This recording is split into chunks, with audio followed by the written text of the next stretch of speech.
Praise the Lord. Order for Onyankopɔn shall be brave. Me did say, who ye ever radimo. Onyame ya okese no ntre wahye mu se da nyinaa no wo ma yesua Onyankopɔn asɛm. Sabre me bom paye se Onyankopɔn kronkron mfa na kwan. Nyame kronkron fa wa kwan. Di wo hene kyerɛkyerɛ wasɛm mu. Ma yɛnte wase yie, yehu yie. Ne yɛntimi fa wasɛm no mmɔbra nhyɛ wo din kronkron no nyam. Amen and amen. Odofo nenso me ma wakwa abade ba oti ase sendwumedie so. Ebra yeti asami na o subscribe this on wonye ne saa. Na wa subscribe ya bodon no so kama. Na afei uti asem no uti ewia na won so wo de amọ foforo so. Onyankopɔn nhyira so be ne saa. Amen. Enenso ye befa ya king kansem afi Deuteronomy a eye Mose wo metoso num no. Etinum nchichemu aduasa dikosi aduasa miensa. Deuteronomy aye Mose wo metoso num no etinum nchichemu aduasa dikosi aduasa miensa.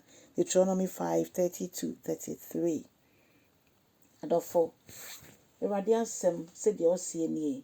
Ewade efre Moses no ka kire ne se ma Israel dom ni nyina enkonko hye o madan mu omotenti mu na afei omontamadan mu na afei mebeka asem bi akyew na asem na meka akyew no bo modern aso be mo nyina ate no mate ase yie na modern na ma hyede ene ne amehye mo nyina me mmra asem no ni so na nkyerɛ omomma nkyerɛkyerɛ nipa atwa mo ho ehye nyina so mo entimi endi Onyankopɔn ebo hye so anase ne Onyankopɔn na hyede eso efise saa hyede no eno ona mo de be ye adwuma ewo ekuro foforo a one omo ekomu no eke na asase so na Moses ebo modern ka kyerɛ omo o kyerɛkyerɛ omo ne Nyame pese o ka ne nyina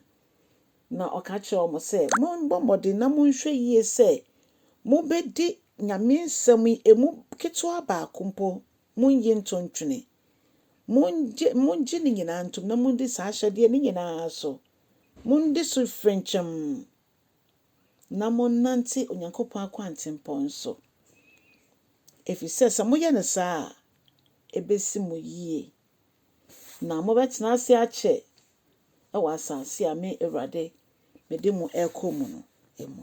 Hallelujah.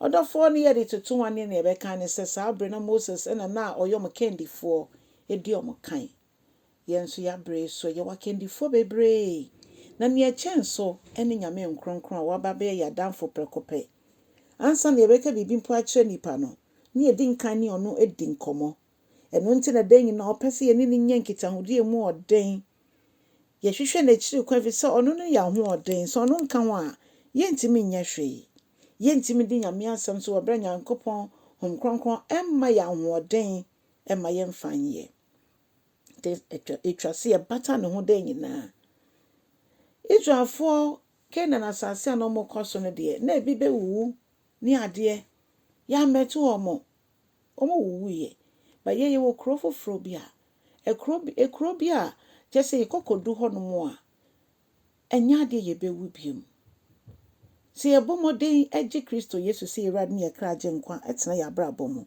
ne ma ne di abrabo so hene na ye di Nyame asem so emu kitwa bi ani ho ye beyi esi nkyɛn na mom ye di ne nyina besi enu se Nyame nkronkron boa me na mentimi ya asem ne ye fodi a ye be kokro foforo bi a eye Nyankopɔn kasa na edi hene ewo ho obepepa ye ni wo ho ni so nyinara yare ni ho oho amane ni ho osisi yetimi eye saa na ye betena ase nkonimdie mu omano mo bewu mpo oso betena ase ache ombeya from na menewo se nipedue ko asase tirimu a okra no ehi na eko Onyankopɔn pese ye nyina ye ne di etena ekura obema ya tena so afebo Inti odofo moma ye njeja enema bi a ebrabra ya nema betwe ye chi se yentumi nwura sa akro yi mo